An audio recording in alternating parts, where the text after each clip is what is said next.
Oh shit. Oh yeah, yeah, we're doing this. Ooh, we in a new.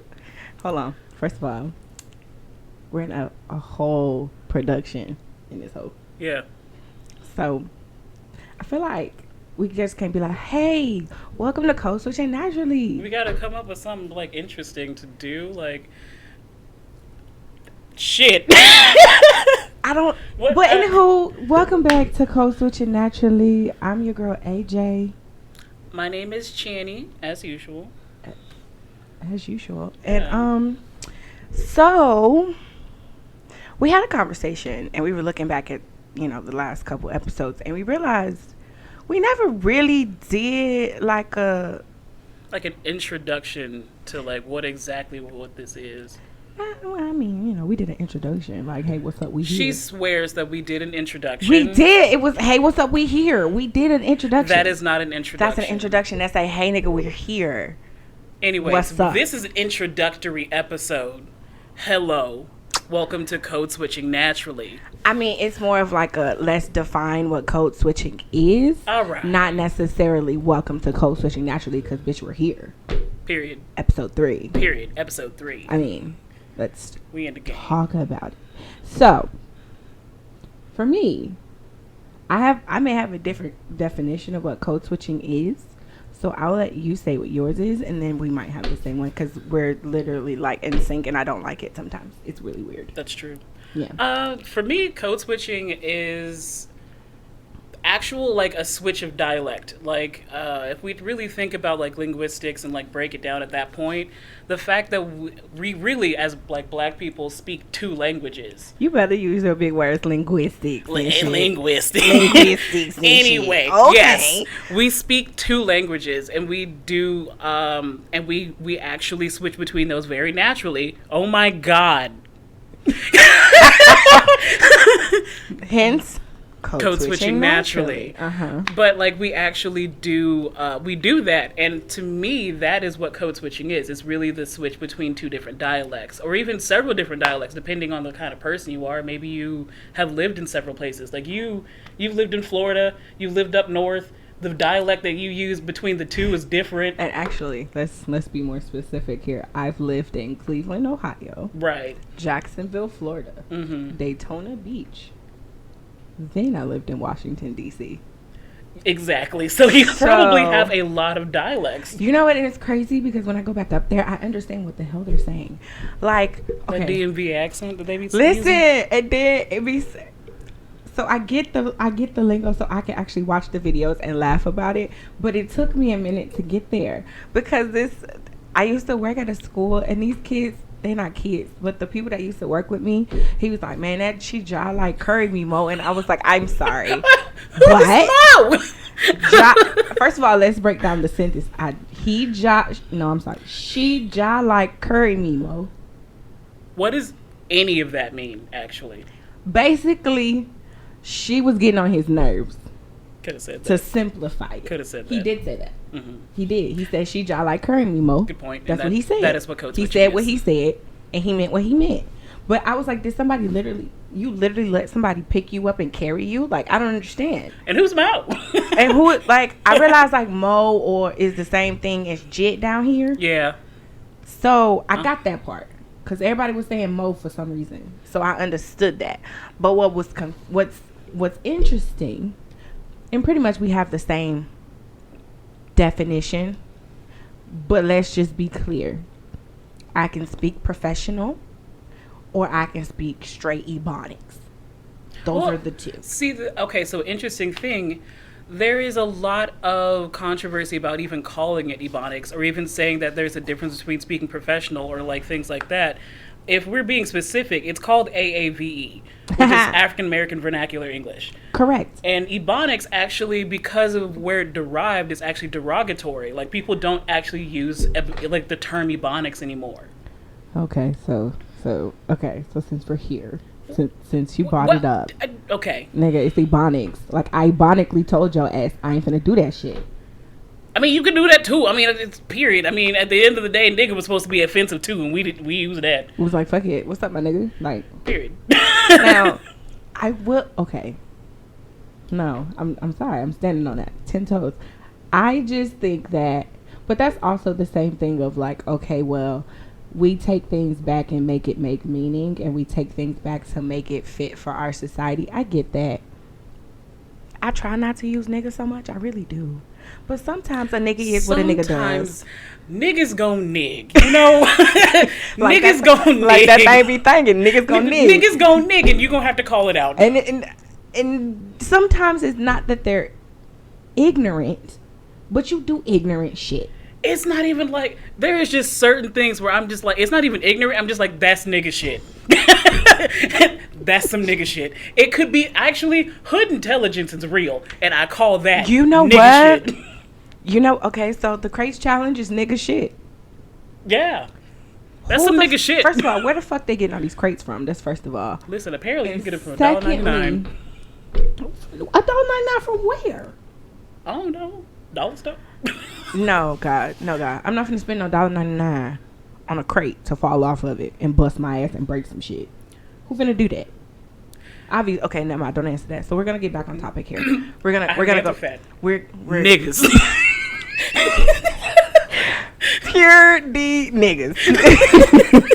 So, I think to further talk about code switching in itself, I didn't know code switching was a word for it until I got to my master's degree, and me and my friends were just having a conversation.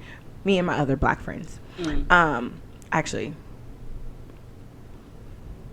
I'm black. Another one's from St. Croix, St. Vincent. She's from the Virgin Islands. Oh. And then the other one, she is Indian descent. Okay. But she grew up in DC, so she nigga. Yeah. Yeah.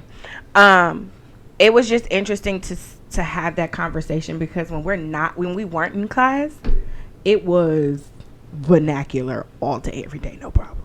Mm-hmm. And even with us being from 3 totally different places, we still understood each other. Like, it was still a commonality of, listen here, this is what I gotta say, this is what I'm saying to you, and it all makes sense. Because even though, okay, we can act like we all from different places, but the hood is the hood.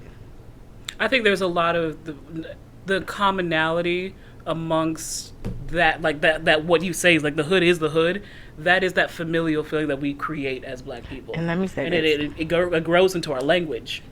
Some black people ain't grow up in the hood. I'm gonna be honest with you. I ain't really grow up in the hood. You know what I'm saying? We grew up in it was the urban suburbans. Urban suburbans. Urban suburbans.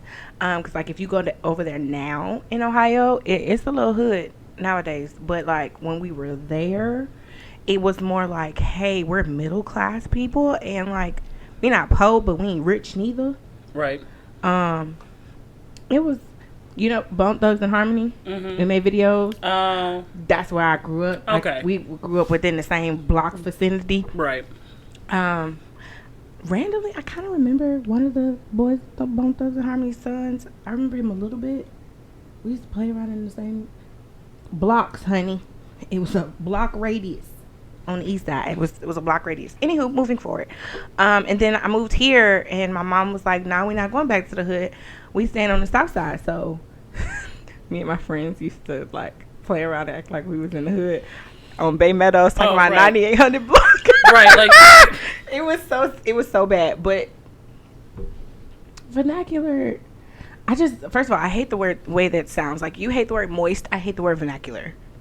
I mean, you don't have to use it. Again, Ebonics. I mean, period. I don't care.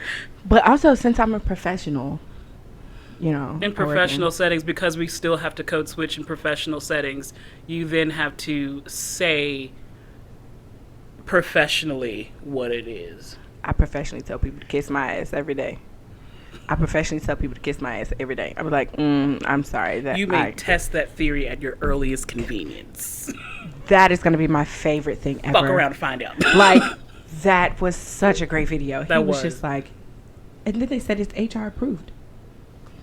And I saw that. But the crazy thing is, because of the work that I do, and because I work with kids, I don't code switch with my kids. My kids don't want to hear about, well, your diagnosis is this, and I feel that because of your trauma, and because they don't want to hear that shit. That's probably They're true. Kids. Yeah. First of all, most of the words that I say to them, any Ebonics, they don't understand. Let's talk about it. I have middle schoolers who are still struggling to read at an 8th grade level, or a 6th grade or a 7th grade level. Let's start there. That's true. So then when you try to say, hey, how does this make you feel? What you talking about? Hey, bro, what's your pressure? What's your problem? Like, I look my kids in my face, what's your pressure? They be like, what you talking about, Miss Stevens? I said, first of all, what's your problem? Like, why you got an attitude? Who did it? Who did why? Because and it was so funny. I even had a conversation with one of my babies last year. She was just like, Miss, she said, why you talk like that? I said, talk like what? She said, I'm ghetto. What is ghetto? That's the question. What is ghetto? I know I'm not too ghetto. Okay, maybe just a little bit.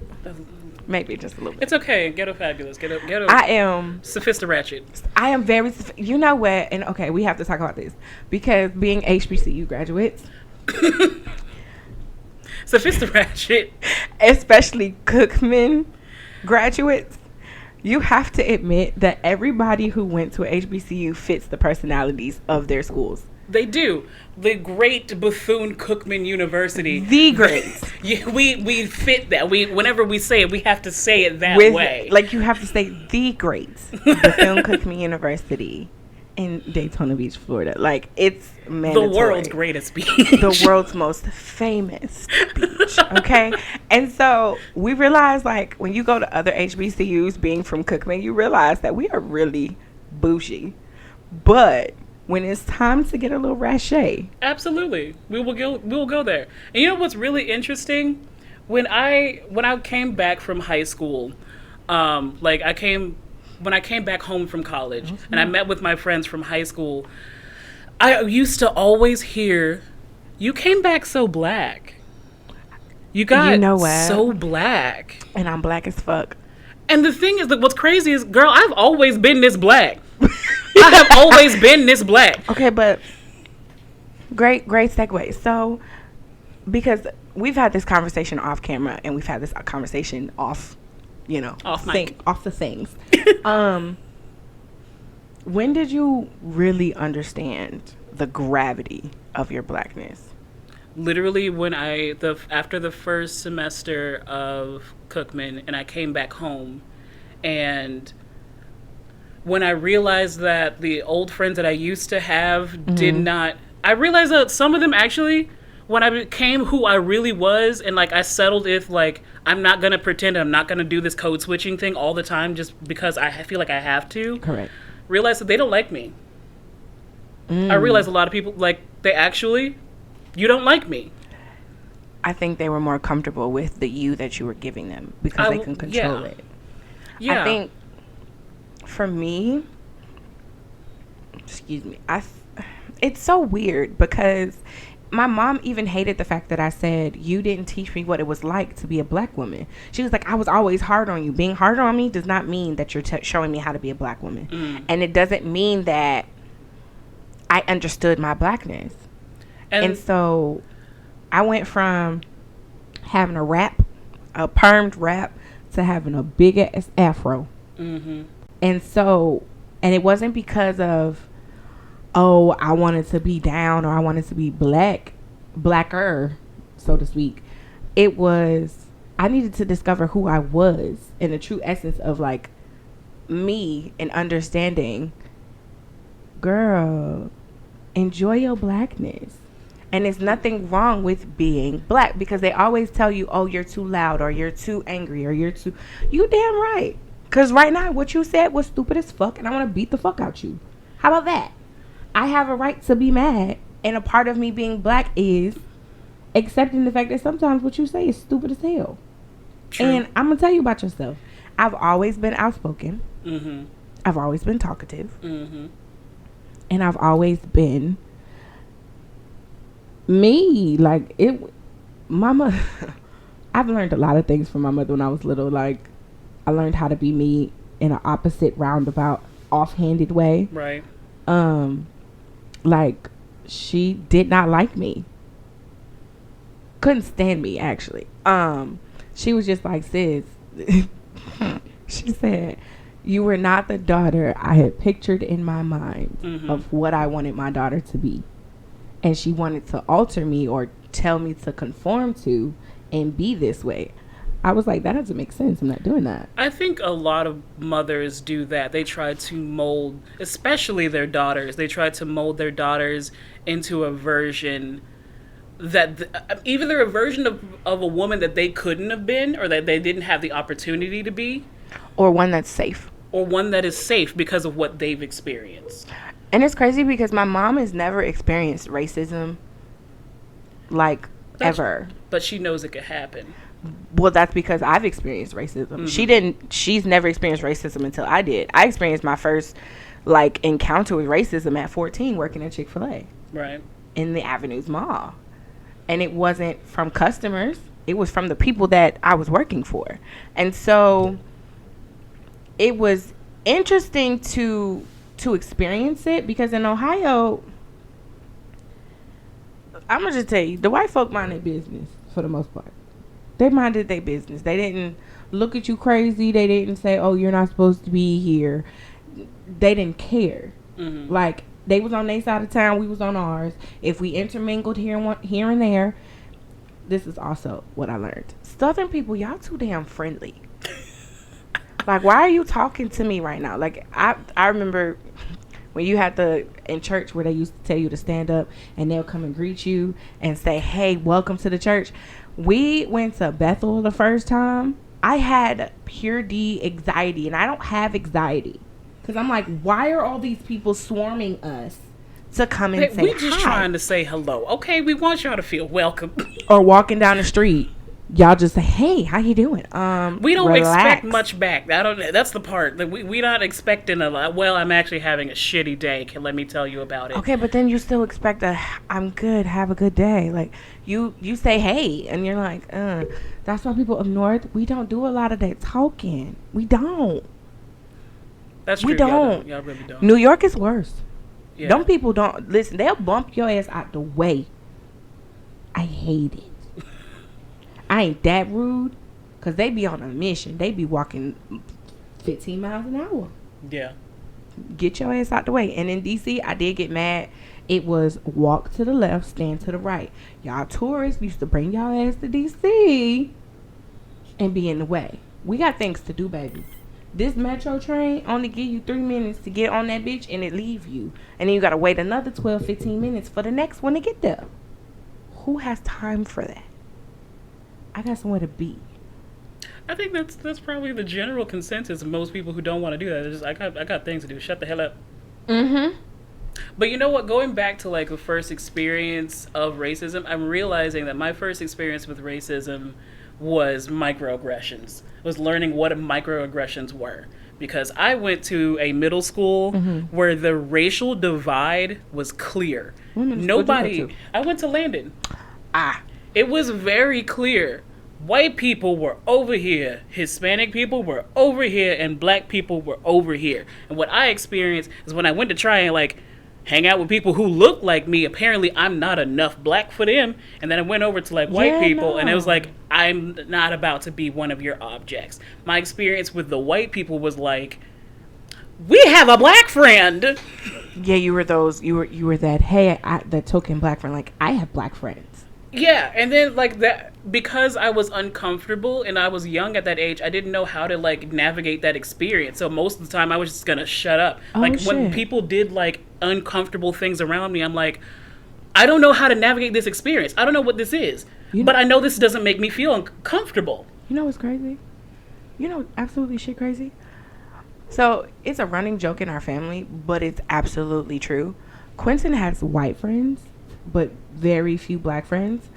And now I have all black friends and virtually no white friends at all.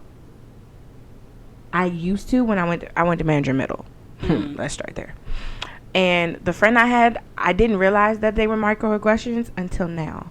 Like, she would do things and she would just be like, well, you should just be happy that this is happening because they did this for you. And I'm sorry, who gives a fuck?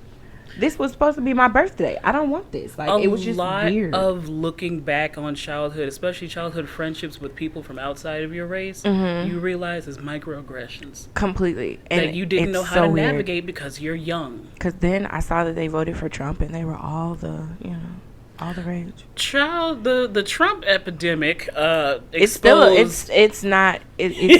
epidemic. Still an epidemic. It exposed a lot of people that I realized that, again, you don't actually like who I am. I'm a token for you. Correct. It makes your races look less apparent for a little while longer. And so it just kind of masks you a little while longer, and I'm just like, I can't help you with that shit. And so I realized I am who I am, and I've always pushed that as, listen, you gonna fuck with it or you don't. Yeah. And that included my family, because I was like, my dad's side of the family, they are definitely black. They are fully black. We are from the hood. We are from Saginaw, Michigan. You can't tell us shit. And I love it, because they are who they are. You gonna take it or you gonna leave it.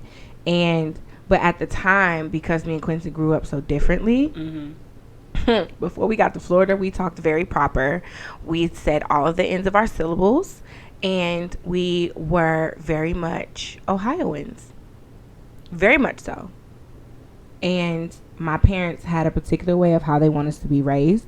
They did not want us to be raised a certain type of way, and if my family wasn't willing to deal with that, we couldn't go around them. And it was a problem at one point, but also because I was obnoxious as a child and talked a lot, I had a conversation with my sister about it, because I really wanted to know, like, why is it, having, like, I've grown up in the South, why is it that with me and my siblings, that we've always seemed different? And when we talked about it, it was because, like, our family is very much a military family and very bougie. And my grandmother was very much like, a woman doesn't do that. A black woman can't do that. I remember one of my first experiences with her, I was crying, and she said, "You're ugly when you cry." I stopped. Oh, shit. She was very much that kind of person. What year was she born? I don't remember. Grandma Pat did not talk about her age. Cause my grandmother, it was weird. Like, okay, so I never got to meet my grandfathers. They passed away before I was, oddly enough, my mom was pregnant with me when her father passed away. And my dad's father died when he was 17. I think he was around 60 something.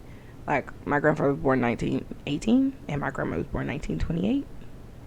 And my dad's the baby of 18, so you can imagine the amount of things that I've experienced on that side of the family. Plus, your family huge. It's big as hell. But then my mother's side, again, their family grew up in the upper middle class family in Cleveland, Ohio. They made the papers for being the first black family to build a house in this particular area of Cleveland.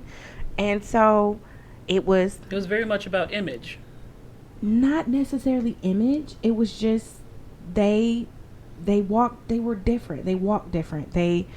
My grandmother was very smart, but she was a stay-at-home mom.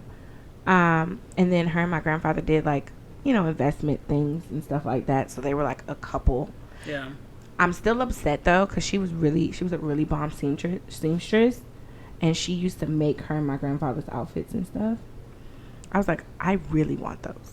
I want those outfits, but they got rid of the clothes. Anywho, but it was her and my grandmother, my grandfather, and then they had 3 daughters, and each of the 3 daughters had 2 kids. Very simple. The youngest one had two daughters, but then the oldest 2 had a boy and a girl. So it's literally only 6 of us. So I'm like, on that side of it, it's very much, it makes sense. This is very cookie cutter. This is exactly cookie cutter. This is what it's we're very doing. Like, hey, this is what you do. You have your families and you teach them these things. And that's why I said, well, my mother. Yeah. My mother is very sophisticated, and she is very proper, and things need to go in a certain order. This is how I get that this is how she thinks, but I don't agree with it at all. It's sometimes you just have to present yourself and be and do in order to make it right in certain environments in society. And I'm gonna be honest, fuck that shit. I'm not doing that. And honestly, I think that's a really that has to do with why we even started doing this podcast, because Black people are not a monolith. There is several ways to be Black, and each one is valid. I mean, also there's several ways to tell somebody you got me fucked up. There's also that part, because part of this was because it stemmed a lot from that situation that happened with me at my job, and me, her, and my brother had it out, because it was just like, what you mean? My life is not a game. I don't give a fuck about no game. I don't care about playing nobody game. I am me. And if I feel like somebody is harassing me or attacking me and I can't show the fuck out the way I want to, that's a fucking problem. Because that's the way it should. It should be that we are allowed to be whatever variation of Black that we are in every space. Unfortunately, we live in a world where apparently that is a problem. Well, of course, because if you're Black, and especially, okay, so most men don't agree with this, but fuck it, I don't give a shit. Black men still have a level of privilege that because they don't understand that they have. Yeah. And so when we say Black women are at the bottom of the totem pole as far as privilege goes, if you think about the actual hierarchy of like privilege, yeah, because it's white men, white women, black men, black women.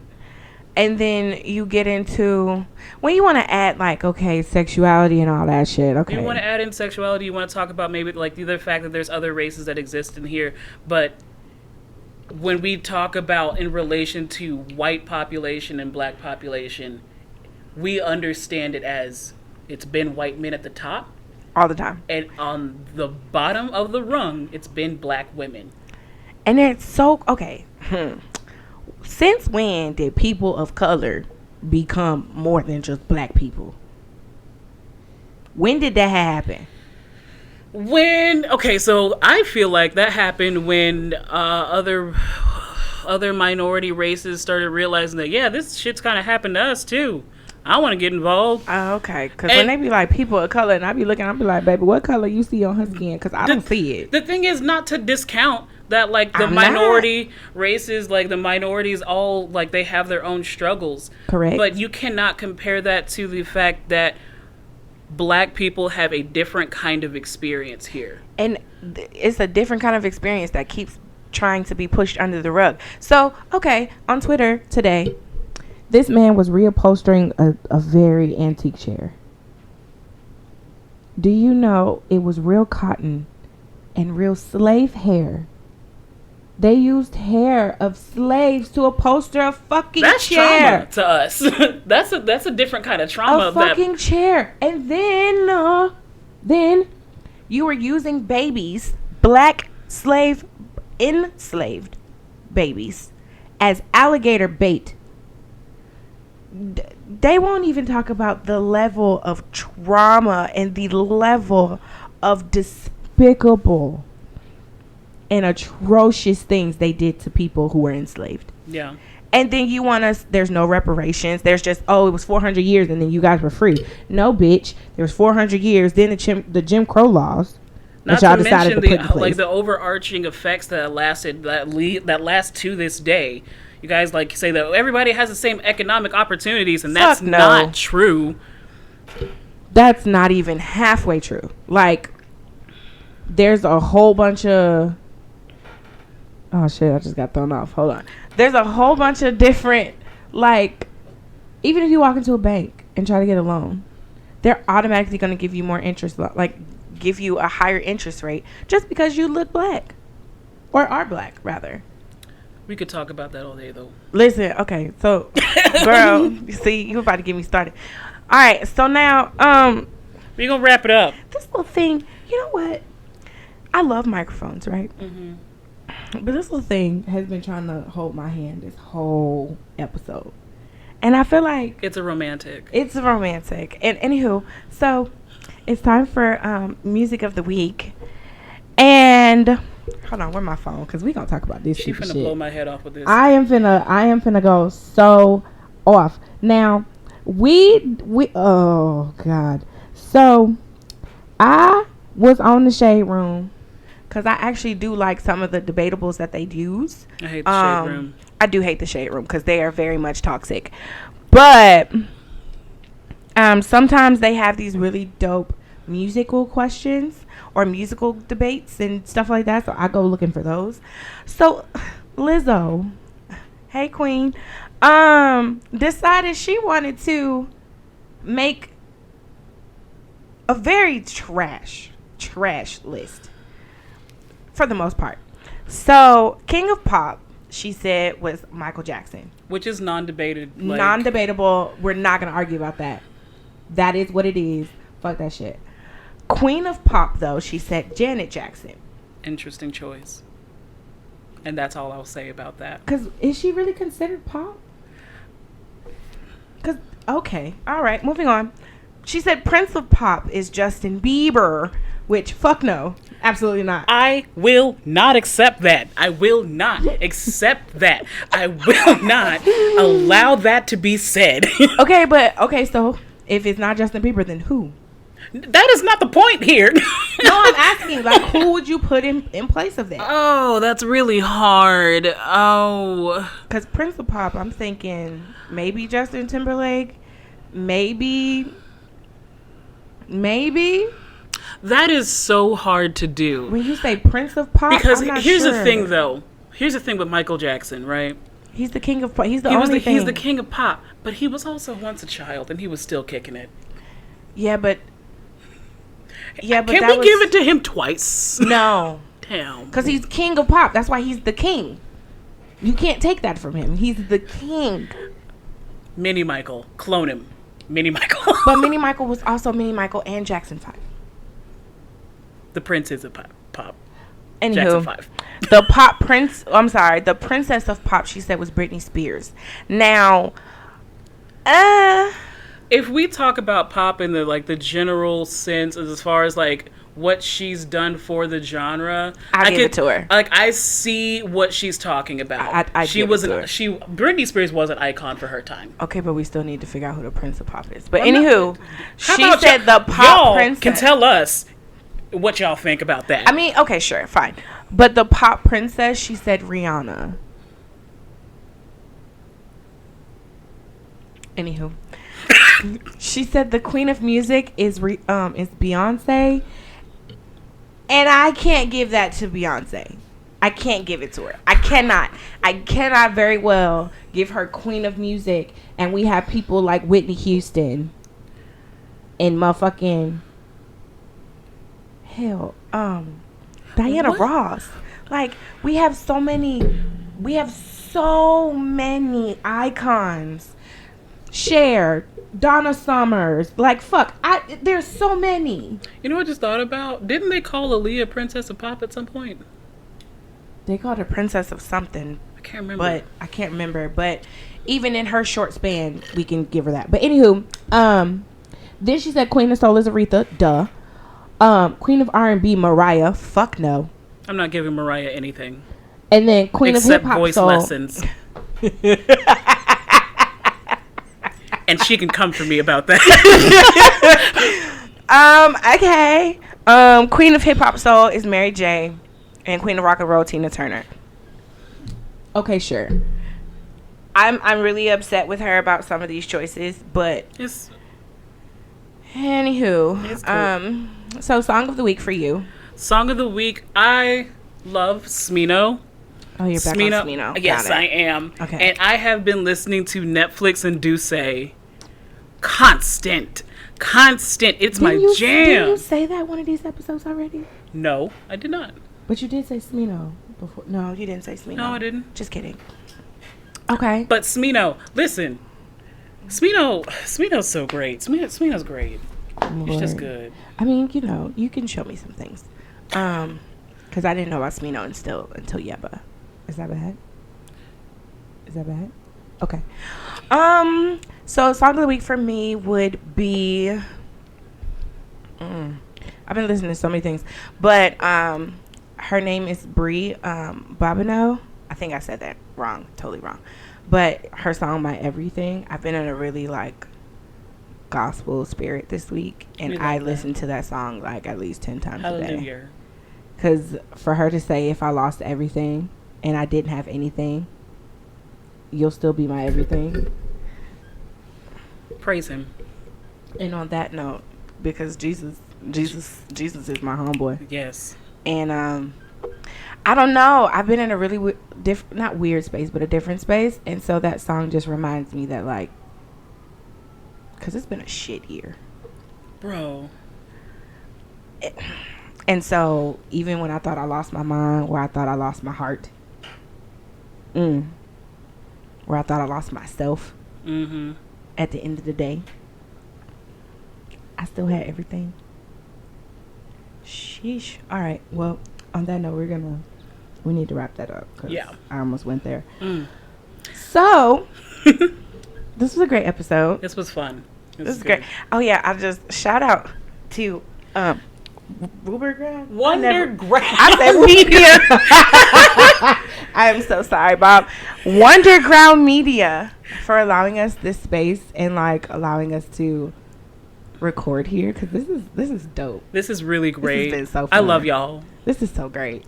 We really appreciate it. So yeah, guys, eventually we're gonna start sharing our social medias.